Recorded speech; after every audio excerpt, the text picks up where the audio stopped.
por qué una persona emprende es también otro debate muy abierto, muy amplio, porque al final del día puedes emprender por necesidad, puedes emprender porque viste una luz al final del túnel y dijiste yo puedo atender este camino o esta necesidad concreta a pesar de que no estoy, digamos, yo en un estado de necesidad.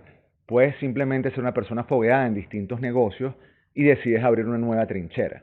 Yo creo que al final del día es un tema de explosión creativa, ¿no? Esa perspicacia a la que hace mención Kirchner. Y al final del día ese rol de empresarialidad como tal se va a traducir en ese tesón que tiene el ser humano, de alguna manera, de ser capaz de enfrentarse al desafío del rechazo y el fracaso. Porque creo que es la mayor, o sea, si tú me dices a mí, la victoria tiene 1000 padres, pero la derrota es huérfana, ¿no? Entonces, ¿cómo hace el empresario para entender que no siempre las cosas van a salir bien?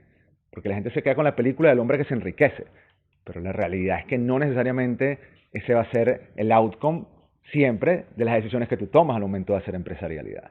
Entonces, uno de los grandes desafíos que tiene todo empresario al final del día es cómo yo me enfrento al hecho de que voy a fracasar o que las cosas no van a salir como las estoy previendo y cómo yo de alguna manera me remonto.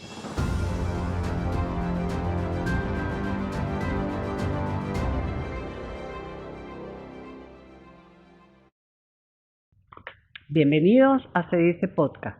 En esta etapa hablemos de ideas en acción, el podcast de Se Dice Libertad, institución que promueve que las ideas del libre mercado, la libre empresa y la iniciativa individual son las que creen prosperidad y florecimiento humano.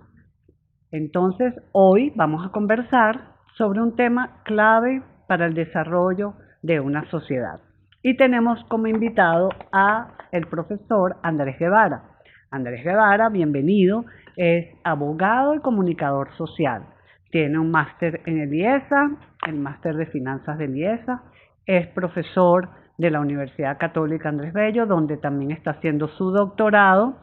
Y es fundador de Omnis, una consultora que crea soluciones empresariales 360, como a él le gusta decir. Y también es miembro del comité académico de nuestra institución. Pero Andrés Guevara, precisamente con él vamos a conversar sobre empresarialidad, sobre qué es un empresario, cuál es la capacidad que tienen los empresarios precisamente para traer bienestar, prosperidad, progreso, desarrollo a la sociedad, porque son generadores y creadores de riqueza para los ciudadanos. Y además, algunas veces hablan de los empresarios muy mal y nosotros queremos rescatar el valor que tiene el empresario, la empresarialidad para los países y para la sociedad. Bienvenido, Andrés. Entonces, contigo queremos conversar porque sabemos que además tú eres un buen comunicador y sabrás explicarle a nuestra audiencia el valor y la contribución social del empresario y de la empresa. Bueno, primero que nada, muchísimas gracias por la invitación al podcast, a ti y a toda la audiencia que, tiene la posibilidad de compartir con nosotros este momento ameno, que siempre es grato además estar en la casa en Se Dice Libertad y poder hablar además de temas que de alguna manera sirven de catarsis, pero también al mismo tiempo nos facilitan un patrón educativo, ¿no? De divulgación, de crecimiento, que creo que en este momento nuestra sociedad pues está ávida también de buscar respuestas a muchos desafíos que vivimos, ¿no? Si tú me preguntas a mí hoy, no solamente en Venezuela, diría yo Latinoamérica y el mundo está pues en esa búsqueda constante de entender muchos fenómenos económicos y que de alguna manera, una vez que se entiendan, pues a tener una sociedad mejor, ¿no? Entonces, bastante pertinente lo que creo yo comenzaremos a abordar el día de hoy. Sí, cuéntanos, no sé si conoces, seguramente sí, al economista Israel Kirchner, ¿no? Sí. Israel Kirchner, autor de varios libros sobre precisamente la función empresarial y la competencia y todos estos fenómenos que ocurren alrededor del ser empresario, de la empresarialidad. Que él habla de la perspicacia, de qué significa eso, cuál es la perspicacia que debe tener una persona para lograr ser empresario o tener la capacidad para ser empresario, porque no todo el mundo puede. Sí, es un debate eterno, ¿no? Porque cómo te integras tú al circuito económico, digamos, de alguna manera, es una pregunta que probablemente nunca tenga fin, porque cada uno juega un rol dentro del sistema, ¿no? Y a veces la gente dice, bueno, yo no sirvo para ser empresario, sirvo para ser empleado, y al final estás contribuyendo a todo lo que es el crecimiento económico y al desarrollo de la vida en sociedad.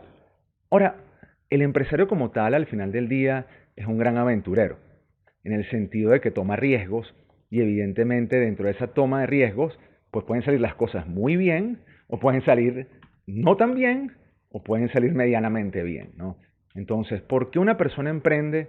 Es también otro debate muy abierto, muy amplio, porque al final del día puedes emprender por necesidad, puedes emprender porque viste una luz al final del túnel y dijiste yo puedo atender este camino o esta necesidad concreta a pesar de que no estoy, digamos, yo en un estado de necesidad. Puedes simplemente ser una persona fogueada en distintos negocios y decides abrir una nueva trinchera. Yo creo que al final del día es un tema de explosión creativa, ¿no? Esa perspicacia a la que hace mención Kirchner, perdón, me confundí Sí, Kirchner, sí, sí, no, me confundo con otro personaje Ah, que creo que no es el que quisiéramos referir, ¿no? Estamos hablando del profesor de NYU. Y al final del día, ese rol de empresarialidad como tal se va a traducir en ese tesón que tiene el ser humano, de alguna manera, de ser capaz de enfrentarse al desafío del rechazo y el fracaso. Porque creo que es la mayor, o sea, si tú me dices a mí, la victoria tiene 1000 padres, pero la derrota es huérfana, ¿no? Entonces, ¿cómo hace el empresario para entender que no siempre las cosas van a salir bien? Porque la gente se queda con la película del hombre que se enriquece, pero la realidad es que no necesariamente ese va a ser el outcome siempre de las decisiones que tú tomas al momento de hacer empresarialidad. Entonces, uno de los grandes desafíos que tiene todo empresario al final del día es cómo yo me enfrento al hecho de que voy a fracasar o que las cosas no van a salir como las estoy previendo y cómo yo de alguna manera me remonto, ¿no? Y voy a seguir adelante a pesar de esos setbacks, a pesar de esos fracasos aparentes que tengo en mi día a día, ¿no? exactamente. Y eso a lo mejor no es muy conocido por la audiencia, porque bueno, ese desarrollo de ser empresario no está muy claro para la sociedad, ¿no? Y muchas veces hay críticas o insultos o ofensas cuando esa no es una realidad, porque es la realidad del empresario primero, como tú bien decías, trata de llenar un vacío de una necesidad que tenemos los individuos, pero a la vez también se puede enfrentar a un fracaso, ¿no? Y después que invirtió. Entonces, ¿cómo transmitirle a la gente la importancia que tiene el empresario y la empresa que desarrolle, que está solucionando alguna necesidad que yo tengo? La pregunta es súper pertinente porque al final del día, como te digo, la gente se queda con la película del hombre enriquecido, próspero, explotador, pero al final del día no sabe todo lo que hay por detrás. Yo siempre le digo a la gente, y por supuesto, tú lo decías al comienzo del programa, ¿no? No todo el mundo sirve para ser empresario, pero cuando tú pones tus manos en la mesa, como dicen los anglosajones, tienes el skin in the game, tú te das cuenta de lo complejo que es hacer empresa. O sea, tienes que tomar decisiones, manejar talentos, enfrentarte a la fiscalidad, cumplir con las normas. ¿Qué pasa? Además que las normas unas se solapan con otras, entonces tú al final del día estás constantemente maquinando cómo hacerle frente a 10.000 desafíos. Un día un talento no se siente bien, al día siguiente se te rompe la fuente del agua y tienes que solucionar eso. Al día siguiente entonces viene un temblor y rompe la estructura del marco de la puerta. Entonces tú al final del día, como empresario y como tomador de decisión, estás en un micromundo complejo de decisiones que la gente no ve. O sea, ¿cómo tú garantizas que el libro esté en la mesa? ¿Cómo tú garantizas que el café esté bien servido? ¿Cómo garantizas tú que la confección de la ropa se pueda dar? Entonces son procesos muy complejos. Y la calidad, ¿no? Por supuesto. Pero ¿cómo haces tú para que toda esa organización marche? Entonces, esas son las cosas que no necesariamente se ven en el día a día y que las personas simplifican como que, bueno, te hiciste rico y ya. Pero no viste cuánto tardó y cuánto costó llegar a ese camino de riqueza cuando lo logras. Porque por cada 10 historias de emprendimientos que se desarrollan, ¿cuántas son de fracaso y cuántas son de éxito? Porque eso es lo que la gente tiene que también pensar. Entonces, ¿cómo comunicarlo? Que era una de las preguntas que tú hacías. Exacto, y que también nos definieras, esto te lo dejo ahí para que después de comunicar, también lo desarrolle, ¿qué es la diferencia entre emprendedor y empresario? ¿En qué momento el que emprende se convierte en empresario? Porque hay una diferencia bastante importante allí en cuanto al tema de emprendimiento que está muy de moda y es un boom, ¿no? Sí, para responderte eso, al final del día, si tú estás al mundo anglosajón, el entrepreneur es entrepreneur. O sea, tú no dices, hay un empresario y un entrepreneur, ¿no? O sea, yo creo que el mundo anglosajón es bastante pragmático en eso y entendió que al final del día es un tema de escalas, ¿no? Porque el empresario es el empresario y el entrepreneur, o sea, es la persona que decide abocarse a ese rol empresarial. En tanto que aquí nosotros, bueno, digamos, eso puede tener una cantidad de raíces culturales, pero queremos distinguir como que al pequeño, al artesano, ¿sabes? Al hombre que es como que más, cuya escala no es tan grandilocuente como ese pequeño empresario, como emprendedor, y después lo mezclas con el empresario grande, ¿sabes? Industrial, que llegó a cierta escala y entonces, bueno, de alguna manera, pues rodó, evolucionó y entonces en función de eso pareciera que tiene como que una diferenciación. Yo soy de la idea de que al final del día el principio activo sigue siendo el mismo, seas emprendedor o seas empresario. La idea de querer arriesgarte, de querer tomar decisiones y equivocarte, está presente tanto en el pequeño como en el grande, ¿no? Aquí, sin embargo, pareciera que hay quienes quieren fomentar el emprendimiento, pero no quieren que el emprendimiento, o sea, entendido de nuevo con estas disquisiciones que hablamos, esas precisiones entre pequeño y grande, pareciera que hay quien no quiere que haya empresarios, sino solo emprendedores. Una comunidad pequeña de artesanos, pequeños, sin mayor escala, sin mayor fuerza, porque al final del día, cuando los empresarios agarran poder, fortalecen la sociedad privada, ¿no? Y eso no conviene para quien quiere tener un Estado omnipotente, ¿no? Porque de alguna manera se ha demostrado una y otra vez que es mucho más probable que el empresario o el sector privado haga las cosas de manera mucho más eficiente, mucho más fluidas, mucho más transparentes, mucho mejor para el mundo, ¿no? Que el sector público. Entonces, te conviene a ti, quien detenta el poder, digamos, empequeñecer esa cuota que tienes básicamente basada en la coacción, digamos, en una serie de reglas que de alguna manera te permiten estar allí producto de tu propia ineficiencia y darle la rienda a otras personas. Hay una lucha de poder en el fondo, ¿no? O sea, el empresario al final te va a solucionar, pero no va a tener la misma capacidad de poder que tiene el Estado, pero al final del día genera un choque de intereses frente a aquellos que detentan el poder. Entonces, mientras tú tengas una capa de artesanos, digamos, como llamo yo, de pequeñas personas, si se quiere hasta informales, tú los puedes controlar. En el caso de los empresarios, cuando tú empiezas a ser extremadamente eficiente, se te hace más difícil controlarlos, porque además hay un clamor incluso de la propia sociedad de querer más de eso. O sea, porque ha pasado una y otra vez, cuando tú llevas las cosas al sector privado, la gente quiere más de eso, ¿no? Y eso va desde los hipódromos hasta los aeropuertos. En cambio, cuando tú tienes al sector público metido, enraizado profundamente, bueno, creo que hay suficiente evidencia empírica, ¿no? Que te refleja lo ineficiente, lo desastroso y lo malo que es para la sociedad, ¿no? Al final del día. O sea, es un tema hasta de qué prefieres tú, que las cosas funcionen o no funcionen, es así de sencillo, Exactamente, ¿no? porque a la hora de la verdad, como bien decía Friedman, ¿quién defiende al consumidor? Defiende al consumidor la posibilidad que tiene el consumidor de elegir libremente aquello que el empresario me está ofreciendo para satisfacer mi necesidad y también que se adecue a los precios, ¿no? Y por eso la competitividad tiene que ser un eje del sector empresarial también, ¿no? Y el Estado tiene que ser facilitador de que eso suceda, como tú dices, para que haya eficiencia y generación de empleo, porque ¿qué es lo que produce un empresario que es exitoso? Claro, bueno, primero produce valor, y valor de Ujú, distintas maneras, porque la gente tiene que ujú, decir, ajá, produce empleo. Bueno, te pueden decir, bueno, no, por los ministerios también producen empleo. ujú. El tema es que tú produces realmente valor para la sociedad. O sea, una de las cosas más bonitas que tiene este libro, bueno, creo que aquí hay una buena selección de libros en general, pero Friedman lo decía muy bien, además que lo decía de manera pública, abierta y debatible, ¿no? Él decía, al final del día el mercado y el sector privado demostraron una y otra vez ser el mayor ductor de felicidad para la sociedad, que es imperfecto, pero es que toda creación humana es imperfecta, incluyendo el propio Estado y el gobierno. Entonces, al final del día, si tú tienes que elegir entre los dos, en las dos imperfecciones, ¿cuál vas a preferir, no? Ujú, Entonces, creo que eso es un tema importante a tomar en consideración que decía nuestro querido Milton, ¿no? ujú. Y con el tema del valor, como te digo, no es simplemente que creas trabajo y ya. O Sí, sea, el agregar creas valor, sí. valor en bienes y servicios que se traducen en tu vida. O sea, todo lo que a nosotros nos rodea, y a veces la gente no entiende eso, pero las pulseras, los relojes, la tacita, el estacionamiento, la lucecita esta del podcast que nos está acompañando, que parece que esto es una discoteca aquí, resulta ser que todo eso lo produjo alguien. Y ese alguien se llama empresario. Entonces, empresario y todo lo que implica una organización por detrás. Porque es mentira que yo solo o alguien solo pueda agarrar y construir un micrófono. Bueno, pero eso es otro debate, ¿no? El tema de la división del trabajo, los componentes, etcétera, etcétera. Pero es una cosa sumamente importante. Lo bonito de esto es que tú produces bienes y servicios, pero además agregas valor en forma de empleo, en forma de calidad de vida a las personas que te acompañan. ¿Quiénes fueron los primeros en crear la seguridad social?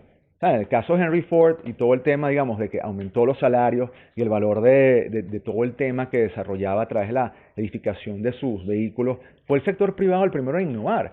Procter primero puso la seguridad social mucho antes que estados enteros. Entonces, al final del día, lo que quiero decir con esto es que muchas veces las mejoras que los propios trabajadores reclaman no vienen ni siquiera de las regulaciones, sino de las propias necesidades de las empresas que se dan cuenta de que tienen que mejorar la calidad de vida de sus trabajadores, porque si no, lamentablemente, vas a agarrar y vas a tener una pérdida en la calidad del desarrollo de tu día a día. Tan sencillo como eso. Andrés, ya para ir finalizando, porque está por demás interesante la importancia de la capacidad empresarial y de ser empresario y de nosotros como ciudadanos también, además de obtener beneficios, tener la posibilidad de trabajar en alguna de esas empresas, en algunas de las áreas que las empresas tienen, ¿no? Y la importancia de que como consumidores requerimos que la empresa haga esto que tú estás explicando, hasta la seguridad social. Imagínate qué importante eso. ¿Qué consejo le darías tú a los jóvenes, a las personas que nos están viendo, para desarrollar esa cualidad empresarial, si es innata o tengo que educarme para ello, tengo que aprender, o si esa perspicacia o esa alerta que dice Kirchner y esa empatía de la cual hablaba Adam Smith y David Hume, que unos la traducen por solidaridad, empatía, etcétera, de ver que lo que yo estoy haciendo no es por mi interés propio, sino por el interés de beneficiar a las personas. Entonces, cuéntanos para ir cerrando. Bueno, varias cosas, ¿no? Tengo muchas cosas. No, bueno, hay muchas telas que cortar. Primero, no está mal que tú tengas interés en hacer las cosas por ti. O sea, porque todo cambio y toda transformación societaria comienza también por ti. O sea, si tú quieres ser mejor, es bueno que también quieras ser mejor, porque tú, en la medida que seas mejor, también vas de alguna manera a beneficiar a la sociedad. Imagínate que andes todo el día arrastrando los pies sin significado, sin propósito, sin algo que hacer en la vida. O sea, es bonito también que uno diga, ya va, es que esto me gusta porque me amo a mí mismo, me autovaloro y quiero dedicarme a generar valor a la sociedad a través de lo que yo hago. Entonces creo que no está aislado el hecho del interés individual y el propósito que tiene la persona con también el propósito social de lo que te rodea. Entonces, bueno, eso es una premisa interesante, ¿no? Porque la gente, no, es que estás ayudando a los demás. No, sí, chévere, pero también te estás ayudando tú a ti mismo a buscar tu propio significado en la existencia. Porque a veces, ¿sabes? Nos quieren vender la felicidad como una píldora y resulta ser que no es tan así. ¿Sabes? Bueno, eso es otro tema, otro detalle, digamos, social. Entonces, está bien que te sientas orgulloso de querer estar bien contigo mismo. Segundo, lo bonito es que además lo vas a estar haciendo beneficiando a los demás. Y yo diría, no tengas miedo a equivocarte, porque esto no es un manual. Tú te metes en Amazon, buscas en Kindle y vas a ver miles, cientos de manuales para hacer negocios. Guías de inteligencia artificial, ¿cómo se llama? Posts especializados para que puedas generar low passive income, no sé qué. Hay miles de recursos para poder ser empresario. Pero al final del día todo se traduce en que esto no es más un arte que una ciencia. Digamos, que te dice a ti cómo tú crear a tu propio estilo, porque ningún empresario es igual a otro. Tú puedes tener referentes, y eso es importante. Tú puedes decir, bueno, no, me gusta este empresario venezolano, admiro a este, admiro al otro, tengo una historia de empresarialidad llena, y tú siempre vas a tener como que unos role models, que eso van a ser los que te van a guiar. Pero a la hora de la chiquita, tu individualidad, precisamente así como en otras partes del liberalismo nosotros defendemos la iniciativa de ser uno mismo, de separarse del resto, eso mismo tú lo llevas al plano empresarial y te vas a dar cuenta de que definitivamente es exactamente lo mismo. O sea, tú vas a ser tú y te vas a equivocar siendo tú y vas a acertar siendo tú. Y puede sonar un poco, ¿sabes?, a nivel de autoayuda, pero al final del día tienes que atreverte a tú descubrir ese camino. Y por supuesto sentirlo, porque la otra es no lo hagas forzado. Las cosas forzadas al final se imponen y al poco momento se pierden, ¿no? Pero al final es ese proceso de autodescubrimiento. Entonces no tengas miedo a hacerlo. Y tampoco tengas miedo a levantar la mano y a buscar ayuda y recursos, porque lo bonito de esto es que cuando la gente te quiere ayudar, la colaboración va a estar a la mano también y creo que la gente te va a querer echar una mano. O sea, eso es definitivo. Es así. Sí, qué importante todo eso que estás diciendo, porque creo que además es un consejo para aquellos que deseen emprender y ser empresarios, y el concepto de esa capacidad empresarial que necesitas tener para, bueno, satisfacer necesidades de las personas, ¿no? Me gusta mucho esa aproximación de no tengas miedo a equivocarte, porque ningún empresario es igual a otro, cada uno va haciendo el camino que también nosotros como personas estamos requiriendo o exigiendo, ¿no? Entonces, te agradezco muchísimo, Andrés, en tono a lo que comentaba Andrés, pues en la biblioteca de Se Dice Libertad hay mucho material, están los materiales del profesor Israel Kirchner también, bueno, empezando por Adam Smith, que siempre hablaba de la capacidad empresarial, ¿no? Y lo importante que es defender la empresa privada, defender los derechos de propiedad, porque sin eso no hay libertad y tiene que haber un marco jurídico que me permita ejercer, e invertir, capacitarme y ofrecer a la sociedad aquello de lo que yo soy capaz, ¿no? Por eso se habla del libre mercado, que es la posibilidad de lograr, porque como tú bien decías, pues si no funciona, pues, o sea, si la gente ya no quiere tu producto o no puedes, ¿no? Es que es la historia de la empresarialidad. Exactamente. O sea, de las cámaras. Y lo más bonito es que a veces no funciona un momento, pero después vuelve a tener otra vez un auge. Exacto. Es que el orden espontáneo, al mejor estilo hayekiano, Hayekiano, sí. se basa en eso, precisamente. Tú no puedes prever todas las consecuencias posibles de los intercambios sociales y de la forma en la cual la gente se intercomunica en su día a día, porque eso precisamente lleva a la fatal arrogancia. Exactamente. Qué buen cierre ese, Andrés. Muchísimas gracias. Si ustedes quieren localizar al profesor Andrés Guevara, pues Andrés, si quieres decir tus redes. Bueno, sí, tengo el ex es Andrés F. Guevara B, en LinkedIn y en Instagram también Andrés F. Guevara B. Y bueno, van a verme allí con una sonrisa, siempre dispuesto a Y querer siempre acompañar. dispuesto a ayudar, a lo mejor. Como buen profesor, siempre está disponible. Para nosotros en CEDICE siempre es muy grato tenerlo como profesor en los diferentes cursos y formación que hacemos. Y bueno, como saben, las redes de CEDICE en X, @CEDICE, y en las demás CEDICE Libertad. Y no dejen de ver el CEDICE Podcast, porque siempre con información de interés y personas clave para el desarrollo de una sociedad libre. Nos vemos en el próximo capítulo.